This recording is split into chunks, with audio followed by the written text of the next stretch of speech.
They called her the silent wife. For 18 months of the most brutal divorce New York high society had ever seen, Vivian never spoke a word in her defense. She let him take the house. She let him freeze the accounts. She even let him parade his mistress around Manhattan while the ink was still wet on the separation papers. Preston Calloway thought he had pulled off the perfect crime, shedding his boring wife to marry a supermodel, all while hiding millions in offshore assets. He thought he had won. But he forgot one thing. Silence isn't always surrender. Sometimes it's just the sound of someone loading a gun. And when Vivienne finally walked into the Astor Plaza charity ball, she wasn't just wearing a dress to kill. She was wearing the one thing Preston had lied under oath about, the ring. The conference room on the 48th floor of the Skadden, Arps, Slate, Meager and Flom building in Manhattan smelled of stale coffee and aggressive cologne. Outside, the grey sleet of a February Tuesday battered the glass, blurring the skyline. Inside, the atmosphere was even colder. Preston Calloway sat at the head of the mahogany table, checking his Rolex Submariner for the third time in 5 minutes. He smoothed the lapel of his charcoal Tom Ford suit, a nervous tic he had developed recently. He looked across the table at the woman he had spent the last 12 years with. Vivian sat with her hands folded in her lap. She was wearing a beige cardigan that had seen better days and no makeup. Her hair was pulled back in a severe, practical bun. To anyone looking in, she looked defeated, broken. A woman who had aged 10 years in the last 10 months. "Mr. Calloway is a busy man," Preston's lawyer, a pit bull of a man named Richard Gecko, barked. "We've been going back and forth on the Hamptons property for 3 weeks, Mrs. Calloway. The offer is final. You get the lump sum of $500,000 and you vacate the premises by the 1st of the month. Preston keeps the Sag Harbor estate, the apartment on 5th, and the portfolio." Vivienne's lawyer, a court-appointed generalist who looked like he'd rather be anywhere else, sighed and looked at her. "Vivienne, we could push for discovery. I still think the valuation on his venture capital firm is suspicious. We haven't seen the K-1s for the Cayman accounts." Preston stiffened. His eyes darted to Gecko. This was the danger zone. If she pushed for the Cayman records, the house of cards would collapse. He didn't just have money there. He had debt. Massive toxic debt leveraged against assets he technically didn't own anymore. He needed this divorce finalized today so he could marry Bianca. Bianca's father was the CEO of Rossi Shipping. That marriage was the merger that would save Preston's financial life. But he needed a clean slate to get the Rossi investment. "No," Vivian said softly. It was the first time she had spoken in an hour. Preston leaned forward, a predatory grin twitching at the corner of his mouth. "No?" "No discovery," Vivian repeated, her voice flat, devoid of emotion. She reached into a tote bag, a canvas grocery bag, Preston noted with disdain, and pulled out a cheap ballpoint pen. "I just want it over, Preston. I'm tired." "Vivian, are you sure?" her lawyer whispered urgently. "That is a pittance. You supported him through business school. You worked 2 jobs when Calloway Holdings was in the red." "I said I'm tired," she said, looking Preston dead in the eyes. Her eyes were usually a warm hazel, but today they looked like dull glass. "If I sign today, is it over?" "Truly over." "Immediately," Gecko said, sliding the heavy stack of documents across the table. "Irrevocable. No alimony, no future claims on Calloway Holdings or its subsidiaries." Preston watched her. He felt a surge of adrenaline mixed with contempt. God, she was pathetic. He remembered the woman he had married, sharp, funny, an art historian with a bright future. But he had crushed that out of her, year by year, with gaslighting and neglect. He had convinced her she was lucky to have him. And now, she was letting him walk away with everything. "Give me the pen," she said. The scratching of the pen on the paper was the only sound in the room. Scratch, scratch, scratch. She signed page after page. She waived her right to the 401k. She waived her claim to the jewelry collection, including the engagement ring he had demanded she return last week, claiming it was a family heirloom. It wasn't. He needed to sell it to pay a gambling debt to a man named Sergey in Brighton Beach. When she finished, she stood up. She didn't look at the lawyers. She looked at Preston. "You have everything you wanted, Preston," she said. "It's just business, Viv," he said, shrugging, already mentally texting Bianca the good news. "You were never cut out for this life anyway. You're too soft." "Soft," she echoed. A strange, microscopic smile touched her lips, gone before he could truly register it. "Goodbye, Preston." She walked out of the glass doors and into the elevator. As the doors closed, Preston let out a whoop of joy. "Done! Gecko, you're a genius!" "She's an idiot," Gecko laughed, packing his briefcase. "She could have taken you for half. We got away with murder." Preston pulled out his phone and dialed Bianca. "Baby, pack your bags. We're going to St. Bart's. The witch is gone." Down on the street, Vivian stepped out into the freezing rain. She didn't open an umbrella. She walked 2 blocks to a waiting black sedan with tinted windows. The driver, a large man with a military bearing, opened the door for her. "To the airport, madame?" the driver asked. Vivian slid into the leather-back seat. She pulled the hair tie out of her hair, letting the dark locks fall around her shoulders. She took a wet wipe from her purse and scrubbed her face. Not to remove makeup, but to wake herself up. The dullness in her eyes vanished, replaced by a cold, razor-sharp intensity. "No, Alfred," she said, her voice dropping an octave, losing the tremble she had feigned in the office. "Take me to the vault at the Sovereign Bank on Wall Street. I need to make a deposit." She pulled her phone out. It was a burner phone. She dialed a number saved simply as the architect. "It's done," she said into the phone. "He signed the indemnity clause?" "He did," a British voice answered on the other end. "He thinks he's free. He has no idea that by signing that waiver to keep the Cayman accounts hidden, he also waived his right to contest the ownership of the shell company that just bought his debt." "Good," Vivian said, staring out at the rain-slicked streets of the city she used to rule from the shadows. Let him have his week in St. Bart's. Let him propose to Bianca. I want him to feel safe. I want him to feel invincible. And the gala? "The gala is in 3 months, Vivian said. "Ensure my invitation is handled. And prepare the vault. I'll be wearing the Red Queen." There was a pause on the line. "The Red Queen?" "Madame, that diamond hasn't been seen in public since the Romanovs fell. Preston thinks it was lost in the fire of '98. "Preston thinks a lot of things," Vivian said, watching the Skadden Arps building disappear in the rearview mirror. "He thinks I'm poor. He thinks I'm stupid. And he thinks he owns this city." She leaned back, closing her eyes. "He's about to find out that he's just been living in it, rent-free. And the landlord just came to collect." 3 months later. May. The scent of peonies and money filled the air of the penthouse suite at the Plaza Hotel. Preston Calloway stood before the floor-to-ceiling mirror, adjusting his white tie. He looked good. At 42, he had the jawline of a movie star and the tan of a man who spent his weekends on yachts.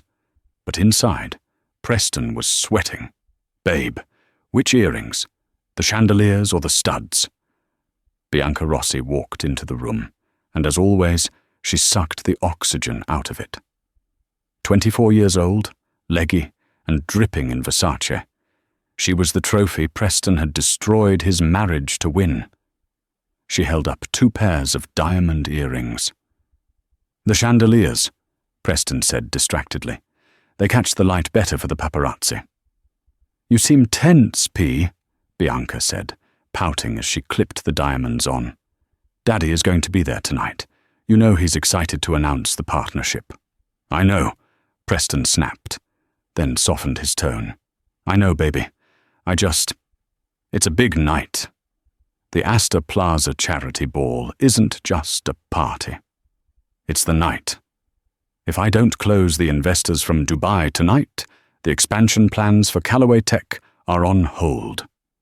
He couldn't tell her the truth. There were no expansion plans. There was just a gaping $10 million hole in his operating budget. He had been borrowing from Peter to pay Paul for 6 months. He had liquidated the Sag Harbor house, the one he fought Vivian for, just to pay the retainer for his PR firm and the lease on this penthouse. He needed Bianca's father, the formidable Donato Rossi. To sign the check tonight, the $20 million investment into Callaway Tech was the only thing standing between Preston and federal prison for wire fraud. "Well, don't worry," Bianca cooed, wrapping her arms around his neck. "Everyone knows you're the golden boy. Look at you. You're free of that boring old nag. You have me. And you're about to be the CEO of the year." She glanced at her left hand. It was bare. "Although," she whispered, tracing his jawline, "I still feel naked without a ring, Preston. You promised." Preston flinched. "I told you, the jeweler in Zurich is custom-cutting the stone. It takes time, Bianca. You don't buy a ring like that off the shelf." That was a lie. He had been blacklisted by Cartier, Tiffany's, and Harry Winston. His credit was shot. He had tried to buy a decent 3-carat solitaire last week, and his Amex Black card was declined. The humiliation burned his gut like acid. He told her it was a security hold, and walked out. "I know," she sighed. "But tonight, there's a rumor, you know." "What rumor?" Preston checked his phone. Another urgent email from his CFO. "Delete." "About the gala," Bianca said, stepping into her heels. "The board of the Astor Foundation has a new chairwoman. No one knows who she is. They say she bought her way onto the board with a $50 million donation. Anonymous. Probably some Saudi princess or a tech widow from Silicon Valley." Preston dismissed. "Who cares? As long as the champagne is cold and your father is happy." "They say she's unveiling a piece of jewelry tonight," Bianca continued, scrolling through page 6 on her phone. "Something legendary. The theme of the gala is hidden treasures. Everyone is trying to guess what it is." Preston put on his jacket. He didn't care about jewelry. He cared about survival. "Let's go," he said. "The limo is downstairs." The Astor Plaza Charity Ball was the apex of New York social life. It was held at the Metropolitan Museum of Art, specifically in the Temple of Dender. The massive sandstone temple was bathed in purple and gold light. The air buzzed with the chatter of senators, celebrities, and hedge fund managers. Preston worked the room like a shark. He shook hands, flashed his $1 million smile, and laughed at jokes that weren't funny. He kept a tight grip on Bianca's waist, using her beauty as a shield. "Preston, my boy." The booming voice belonged to Donato Rossi. The shipping magnate was a short, barrel-chested man with eyes like flint. "Donato," Preston said, shaking the older man's hand firmly. "You look fantastic. And you look like a man who's ready to sign papers." Donato laughed, slapping him on the back. "I've had my lawyers look over the Callaway Tech proposal. It's ambitious." "Fortune favors the bold," Preston recited his favorite mantra. "Indeed. We'll make the announcement after the speeches," Donato said. "But first, I want to meet this mysterious chairwoman." "Have you seen the program?" Donato held up the velvet-bound itinerary. 20 course. Welcome address by the chairwoman of the Astor Foundation. 21 trucks, the unveiling of the Star of the South. Star of the South? Preston frowned. The name triggered a distant memory. A headache began to throb behind his eyes. Some diamond, Donato said. Supposedly it hasn't been seen since the 1800s, worth more than this entire building. The lights in the great hall suddenly dimmed. A hush fell over the crowd of 5,000. A spotlight hit the podium in front of the Temple of Denda. "Ladies and gentlemen," the announcer's voice boomed, "please welcome the new chairwoman of the Astor Foundation, Ms. Vivian Archer." Preston froze. He dropped his champagne flute. It shattered on the marble floor, the sound echoing in the silence, but he didn't hear it. Vivian Archer. That was her maiden name. A collective gasp went through the crowd. From the shadows of the temple, a figure emerged. It was Vivian. But it wasn't the woman in the beige cardigan. It wasn't the boring wife who clipped coupons. She was wearing a gown of midnight blue velvet that hugged every curve of her body, a body that looked leaner, stronger than he remembered. The dress was off the shoulder, featuring a plunging neckline that stopped just short of scandal. Her hair was loose, cascading in dark, glossy waves. Her makeup was fierce, blood-red lips and smoky eyes that scanned the crowd with the imperiousness of a queen looking at her subjects. But no one was looking at her face. They were looking at her neck. Resting against her skin was a necklace of platinum and onyx, and suspended from it was a diamond so large, so violently red, it looked like a burning coal.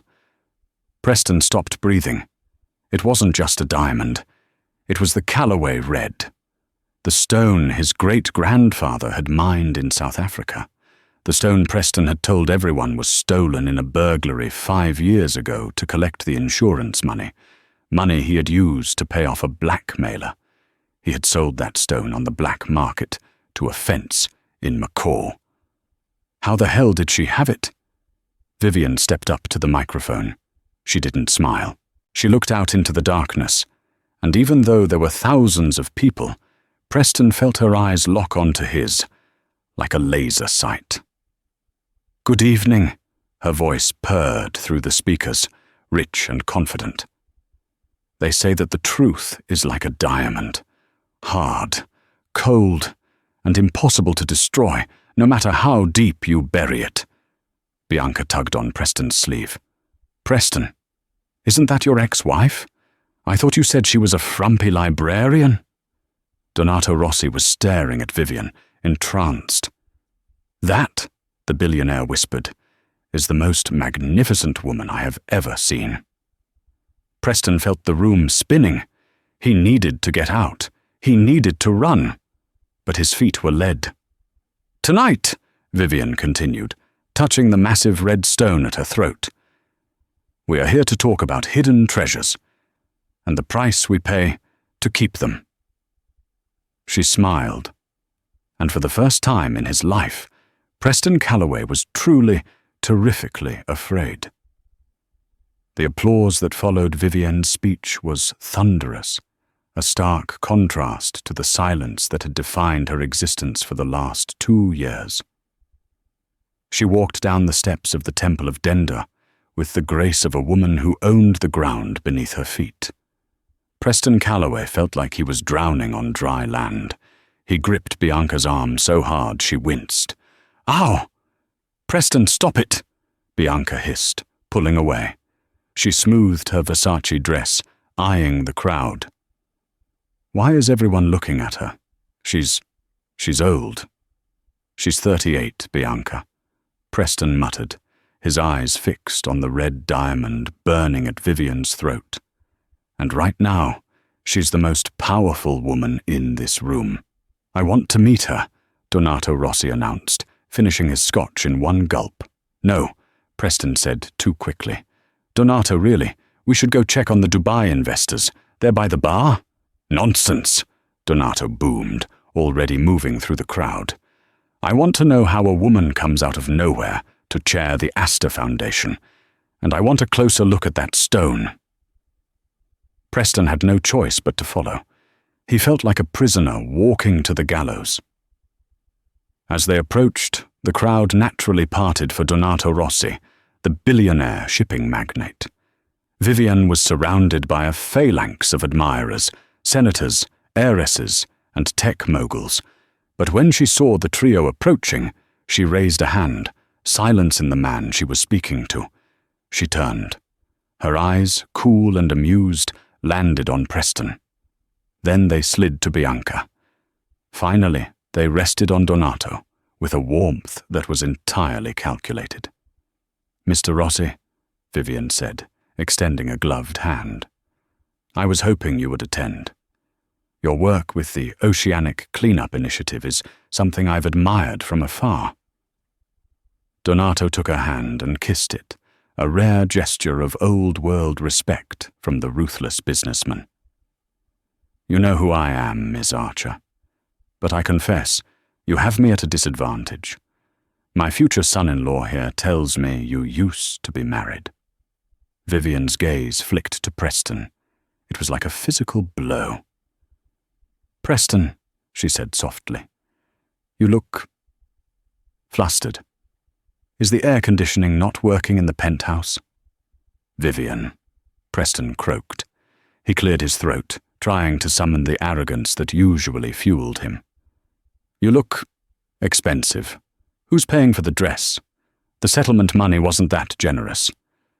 It was a clumsy jab, meant to humiliate her. The circle of socialites around them went quiet. Vivian didn't blink. She laughed, a light, tinkling sound that sounded like champagne bubbles popping. "Oh, Preston, you always did have a terrible head for figures. That's why your company is currently leveraged at 6-1, isn't it?" Preston went pale. That figure, 6-1 leverage, was a secret. It was buried in the books that only he and his CFO saw. "I don't know what you're talking about," Preston snapped. "Introduce me to your benefactor." "Who bought you the necklace?" Bianca chimed in, sensing an opening. "Yes, it's a bit gaudy, isn't it? Red diamonds are so theatrical." Vivian turned her full attention to the young model. She didn't look angry. She looked pitying. "You must be Bianca," Vivian said. "Preston has excellent taste in aesthetics, if not in longevity. And as for the necklace," she reached up and touched the cold stone. "No man bought this for me. I bought it myself." "Impossible," Preston blurted out. "That stone is the Callaway Red. It was stolen 5 years ago from my safe. It's a police matter." He had said it loud enough for the people around them to hear. He thought he had her. He thought he could accuse her of possessing stolen property. Vivian stepped closer to him. She invaded his personal space, the scent of expensive tuberose and danger enveloping him. "Stolen?" she whispered, loud enough only for Preston, Bianca, and Donato to hear. "That's funny, because I have the receipt from a private auction in Macau. The seller was a man named Mr. Smith. But the bank account the money was wired to? It belongs to a shell company called Apex Holdings. Does that sound familiar, Preston?" Preston stopped breathing. Apex Holdings. That was his offshore account, the one he used to hide the insurance payout after he faked the burglary of the diamond. If she had the receipt proving he sold the diamond he claimed was stolen. She had proof of insurance fraud, wire fraud, perjury. "You wouldn't," Preston hissed, sweat trickling down his temple. "I would," she smiled. "And I have. But don't worry, I haven't sent the file to the district attorney yet. I'm waiting for the right moment." She turned back to Donato, who was watching the exchange with narrowed, calculating eyes. He sensed the weakness in Preston. He smelled the blood in the water. "Mr. Rossi," Vivian said, linking her arm through the older man's. "I have a private table on the balcony. I'd love to discuss your shipping routes. I think I can help you with those tariffs in the South China Sea. I have some friends in the Trade Ministry." "I would be delighted," Donato said, turning his back on Preston without a second glance. "Preston, entertain Bianca. I'll find you later." "Donato, wait! The contract!" Preston pleaded, stepping forward. Donato paused and looked over his shoulder. "We'll discuss the contract tomorrow, Preston. I prefer to do business with men who don't sweat through their tuxedos." Preston stood frozen in the middle of the ballroom as Vivian walked away with his investor, his savior, and his dignity. As they walked away, Bianca tugged on his arm. "Preston, do something. She's stealing my dad." Preston looked at his fiancée, then at the retreating figure of his ex-wife. The silent wife had just nuked his life in 3 minutes without raising her voice. "She's not stealing him, Bianca," Preston whispered, terror gripping his heart. "She's hunting. 18 months earlier. The concept of revenge is often misunderstood. People think it's a crime of passion, a scream in the night, a slashed tire. But Vivian knew the truth. True revenge is an engineering project. It requires blueprints, permits, and a solid foundation. It had started on a Tuesday, 3 months before she asked for the divorce. Vivian had been cleaning Preston's home office. He never let the maids in there. He said he had sensitive client files. But he was sloppy. Arrogance always makes men sloppy. He had left his gym bag on the leather armchair. Vivian picked it up to take out his sweaty clothes, and a phone fell out. It wasn't his iPhone. It was a cheap, plastic burner phone. Curiosity is a dangerous thing. Vivian turned it on. There was no passcode. She sat on the floor, surrounded by the smell of old leather and betrayal, and scrolled. It wasn't just Bianca. There were others before her. But worse than the infidelity were the texts to a number labeled Gecko. Moved the 2M to the Cayman shell. She doesn't suspect a thing. Valuation of the company is cooked. If she asks for half, she gets half of nothing. The insurance payout for the red clears tomorrow, tax-free. Vivian didn't cry. She sat there for an hour, the light fading in the room, watching the dust motes dance in the air. She felt a strange sensation in her chest. It wasn't heartbreak. The heart had broken years ago. This was clarity. She took photos of every text with her own phone. Then she put the burner back exactly where she found it. The next day, she didn't call a divorce lawyer. She called a number she found on a hidden forum for forensic accounting. She met him in a diner in Queens, far away from the Upper East Side. He introduced himself only as Alaric. He was a small man with thick glasses and a sweater that looked like it had been knitted by a blind grandmother. He looked harmless. He was the most dangerous man Vivian would ever meet. "You have a problem, Mrs. Calloway," Alaric said, stirring his tea. He didn't look at the photos she had printed out. He just looked at her. "I have a husband who is stealing my future," Vivian corrected. "I want it back." "No," Alaric said gently. "You want to hurt him. If you just wanted the money, you'd hire a lawyer and subpoena these records. You'd get a settlement. But you're here, in a diner that smells like grease, talking to a man who technically doesn't exist. You don't just want the money. You want to take his pieces off the board." Vivian looked at his reflection in the napkin holder. "He made me feel small for 12 years. He made me doubt my own sanity. He treated me like furniture." She looked up, her eyes hard. "I don't just want a divorce, Alaric. I want an eviction.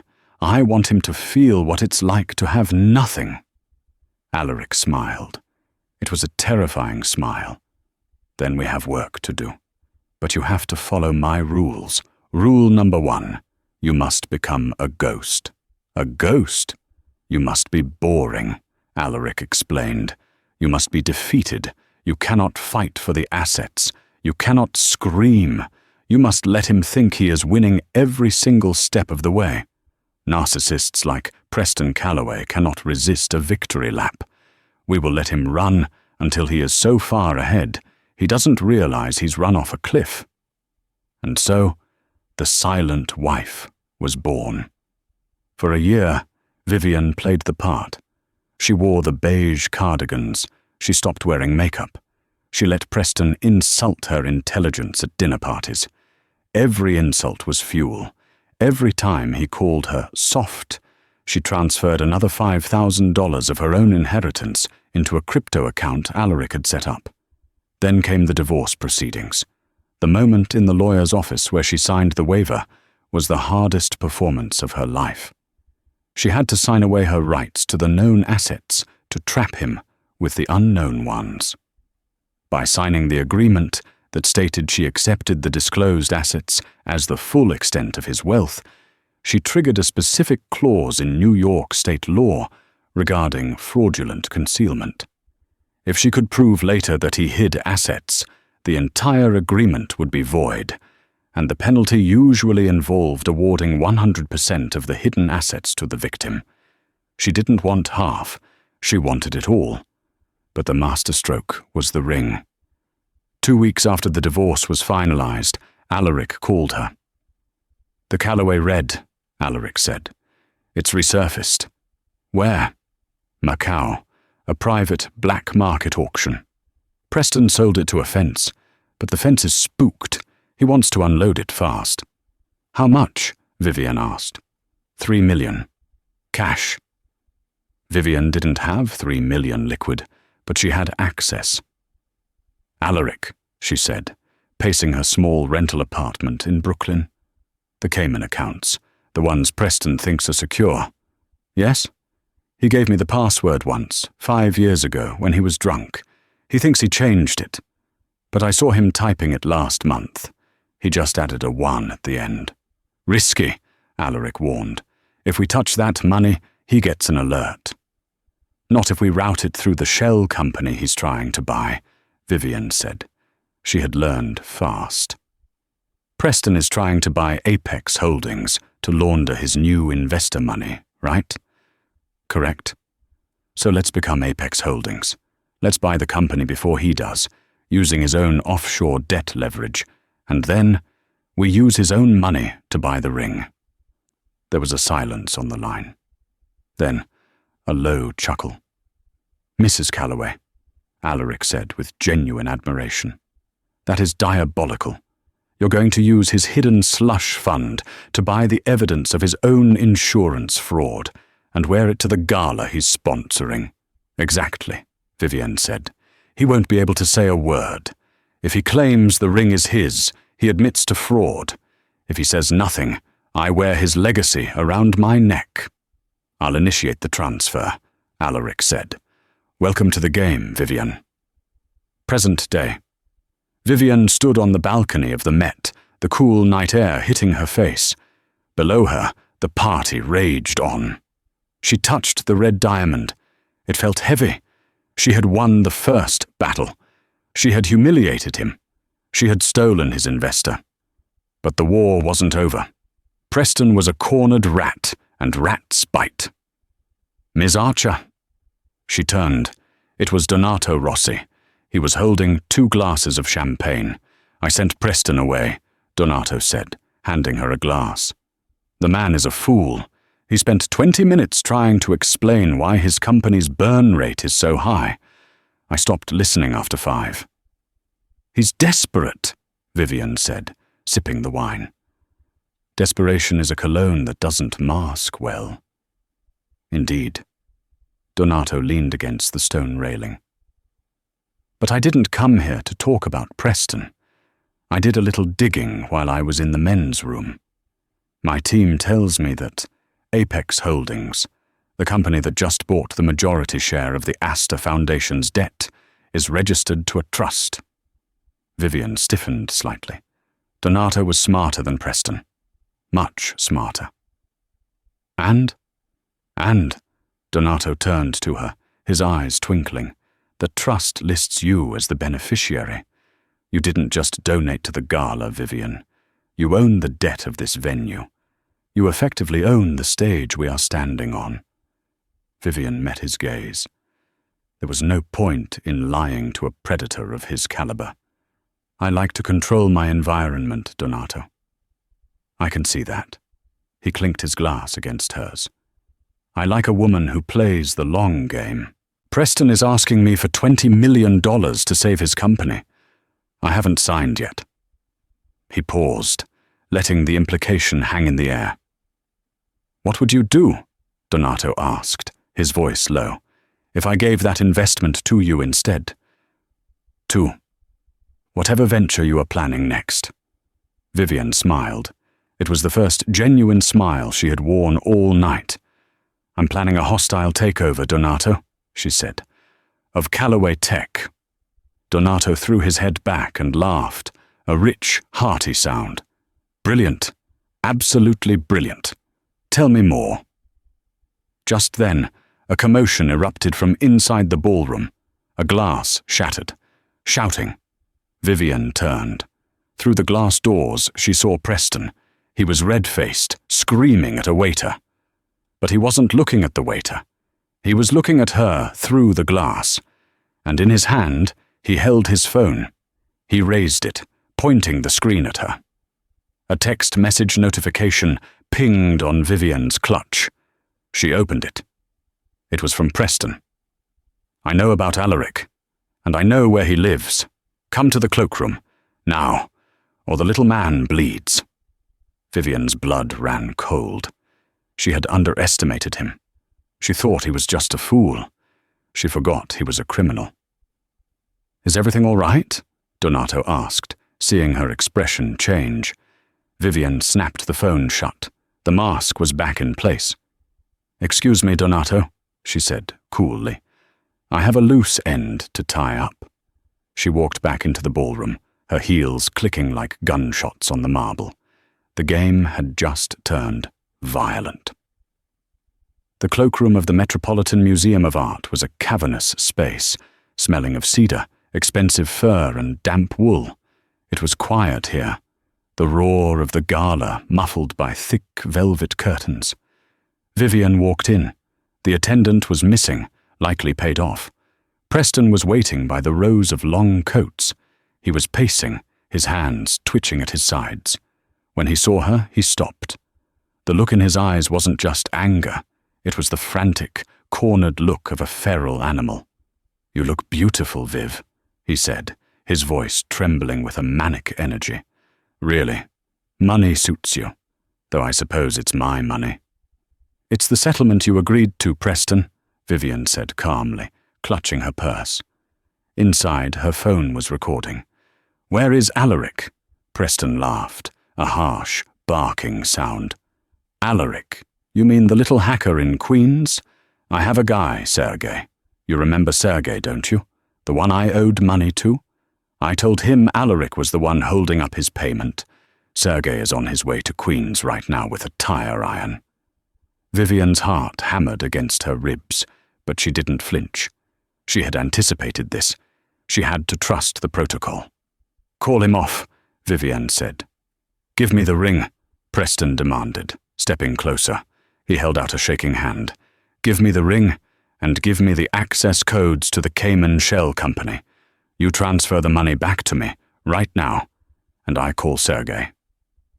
"You're delusional," Vivian said. "You can't just undo this. The FBI is already building a file on the insurance fraud.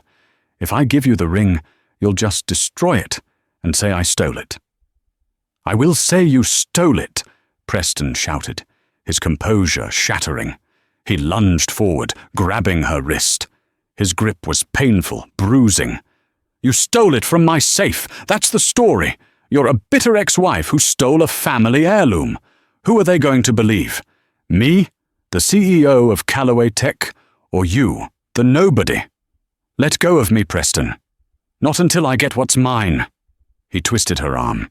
Vivian gasped, dropping her clutch. It spilled open on the floor. Lipstick, the burner phone, and a small, folded piece of paper. Preston looked down at the paper. He kicked the purse away and squeezed her wrist harder. The codes. Now. You didn't check the address, did you?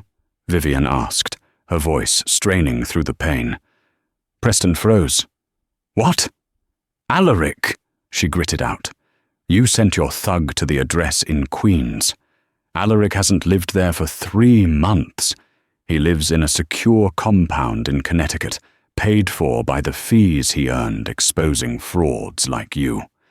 The only thing waiting for Sergei in Queens is a SWAT team.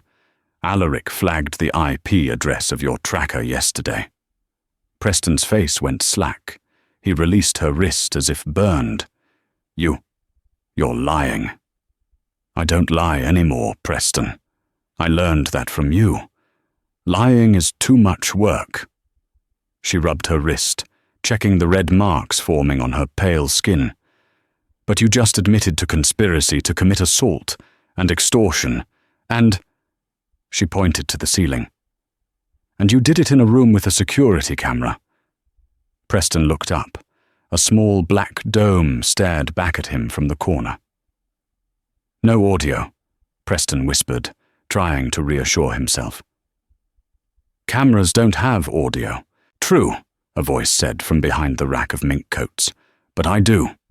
Preston spun around. Emerging from the rows of furs was Bianca.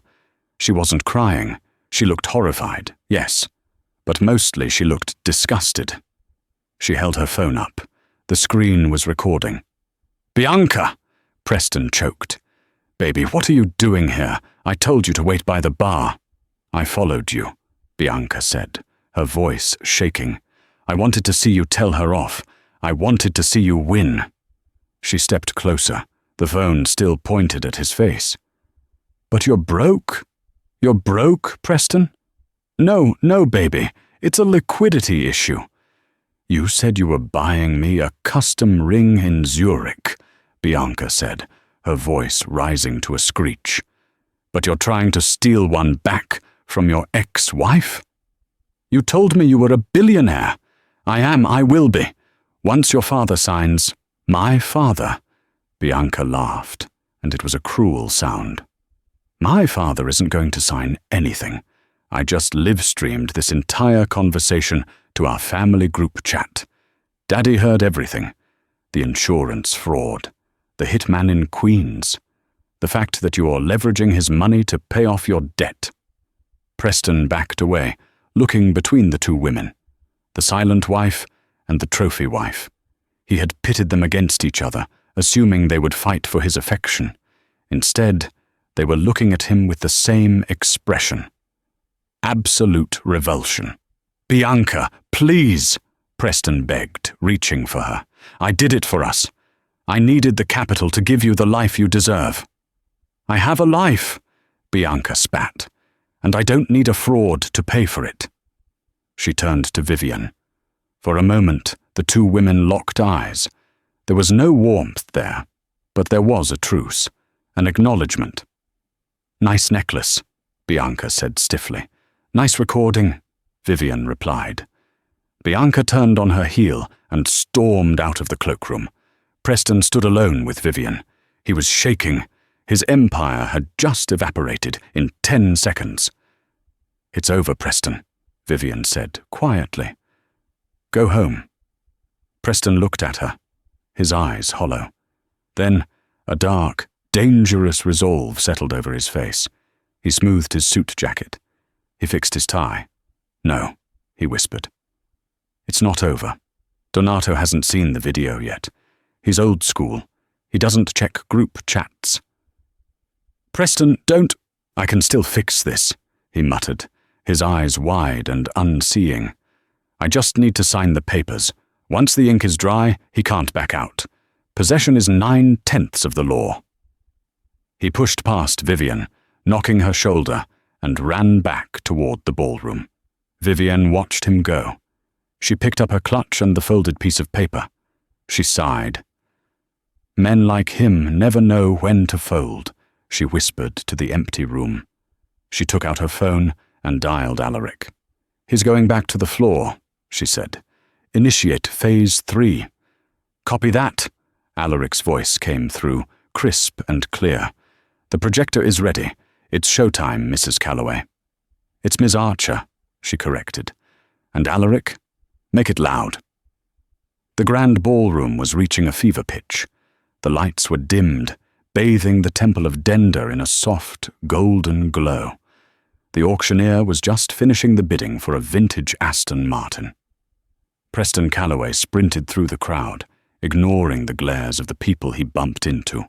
He was sweating profusely, his hair disheveled.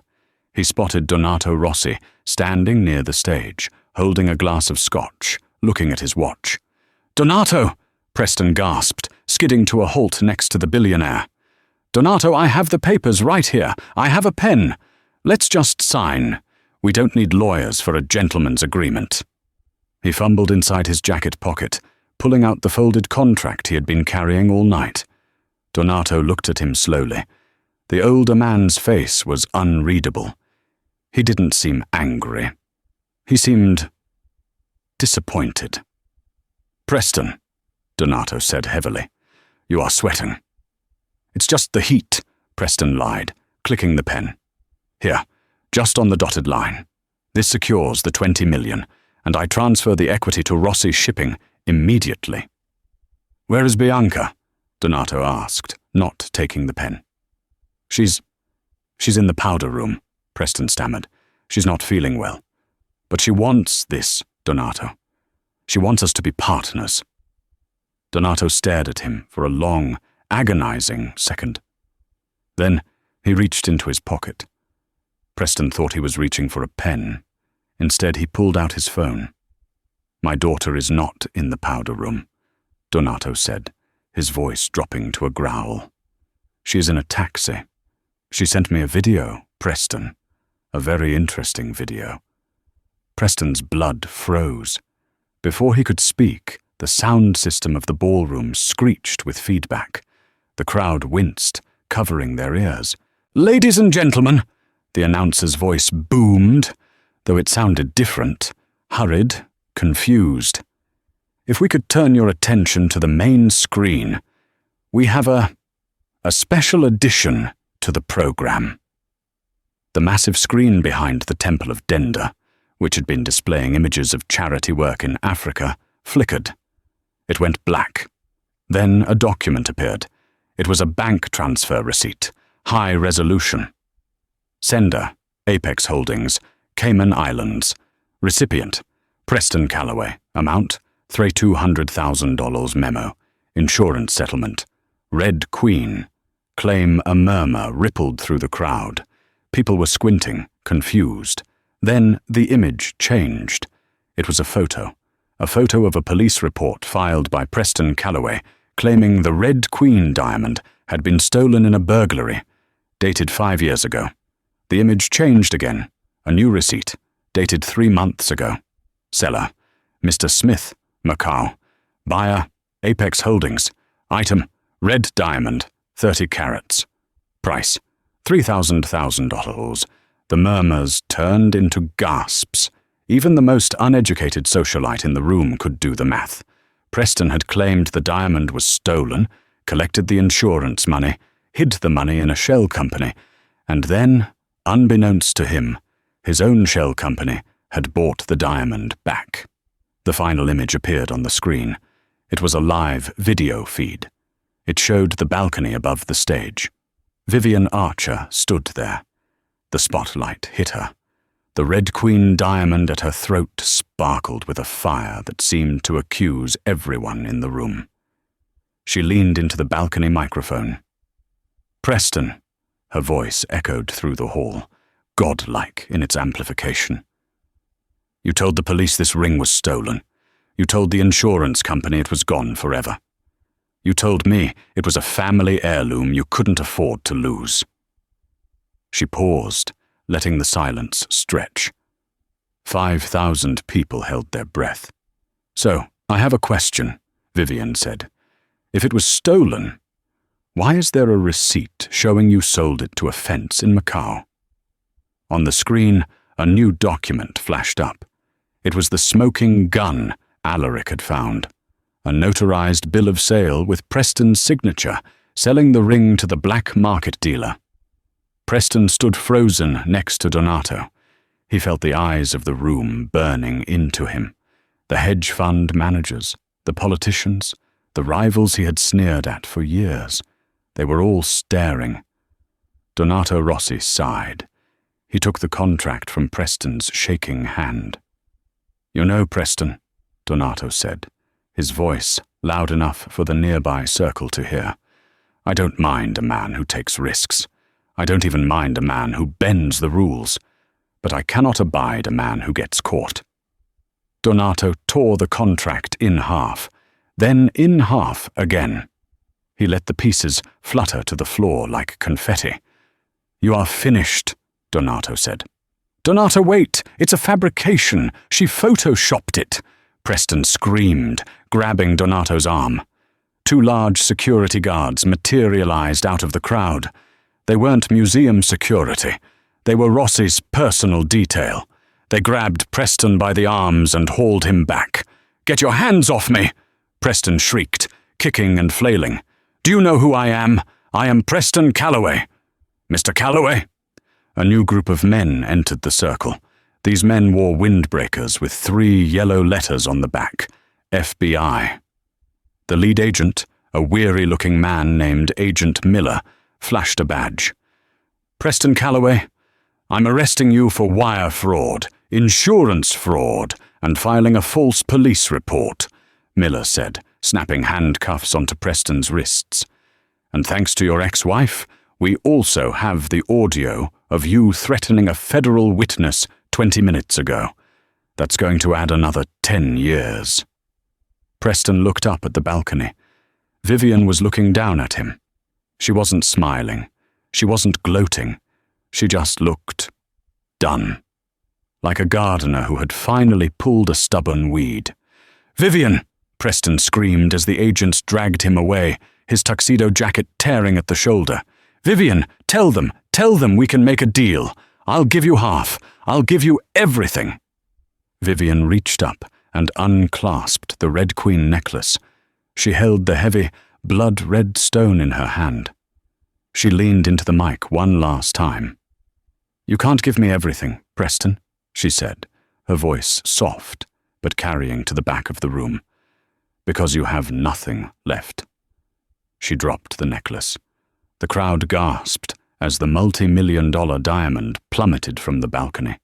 It fell through the air, spinning, catching the light. It landed in Donato Rossi's empty champagne glass, which was sitting on a high-top table with a loud clink.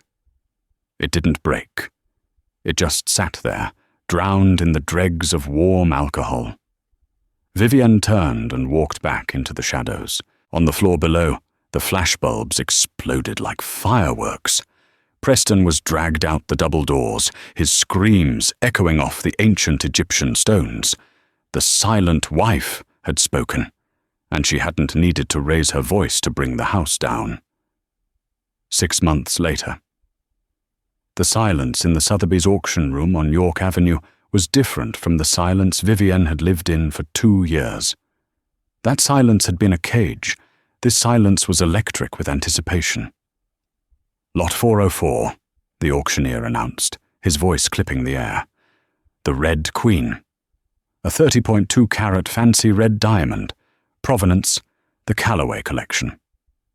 Vivian sat in the back row, dressed in a white power suit that looked sharp enough to cut glass. Next to her sat Alaric, looking less like a hacker and more like a proud uncle in his tailored suit. "The bidding starts at $4 million, the auctioneer intoned. Paddles shot up instantly. The room was a shark tank, and the blood in the water was red diamond dust. $5 million, $6 million, $8 million to the gentleman on the phone. "You could have kept it," Alaric whispered, leaning in. "Technically, since you bought the debt of the shell company that owned it, it was yours. You could have worn it to the grocery store just to spite him." Vivian watched the numbers climb on the digital board. "It's too heavy, Alaric. It carries Preston's greed and 12 years of lies. I don't want that weight around my neck. I want it converted into something useful. Sold! The gavel cracked like a gunshot. For $12.5 million to the buyer from Zurich. Vivian let out a breath she felt she had been holding for a decade. She didn't feel rich. She felt light. That's a lot of scholarships for the Astor Foundation, Alaric noted with a smile. It is, Vivian agreed, standing up.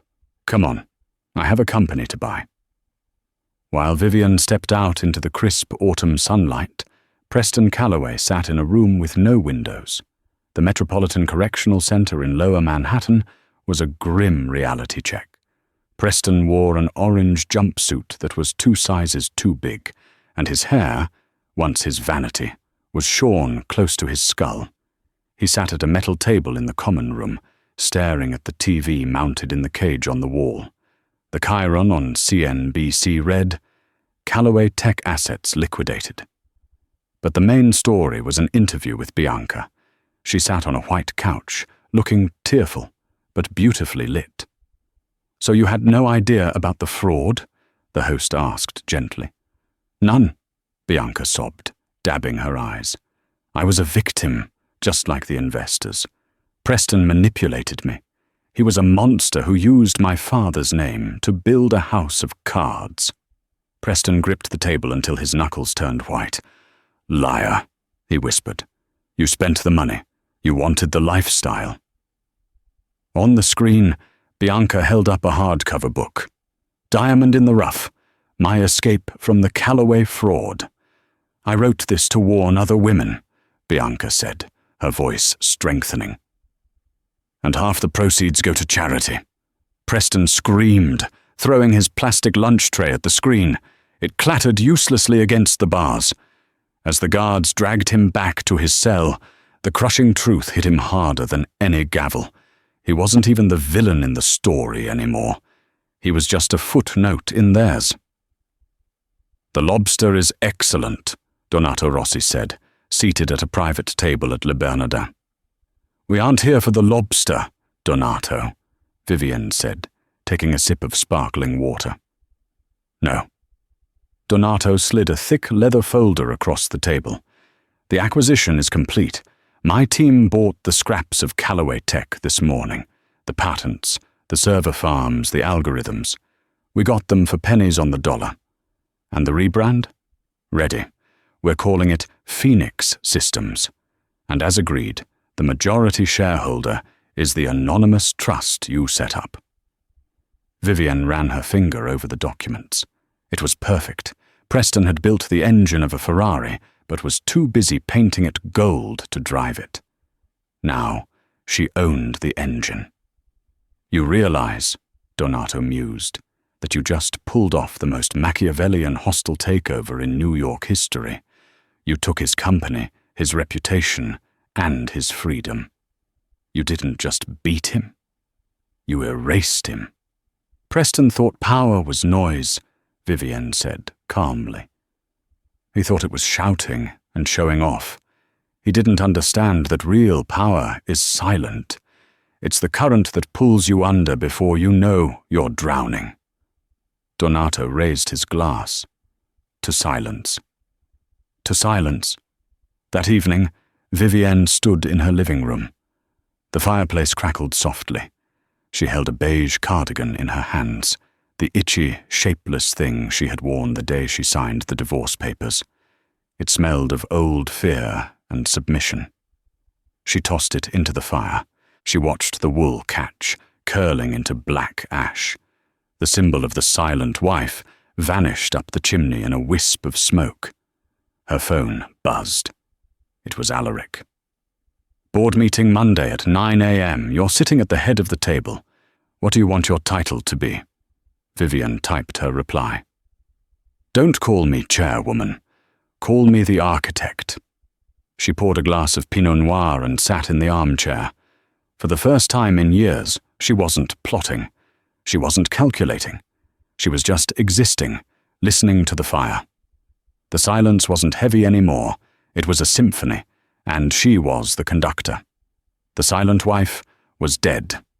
Long live the Queen. And that is how you serve revenge: cold, calculated, and absolutely profitable. Preston thought he could bury Vivian, but he forgot that she was a seed. She turned her silence into a weapon and his own greed into her empire. It really makes you think, how often do we mistake quiet people for weak people? Vivian proved that while the loud ones are talking, the quiet ones are planning. I'd love to know your take. Would you have burned the cardigan or kept it as a trophy? Let me know in the comments. If you enjoyed this story of ultimate justice, please hit that like button and subscribe so you don't miss the next one. Until next time, stay silent, stay sharp, and watch the throne.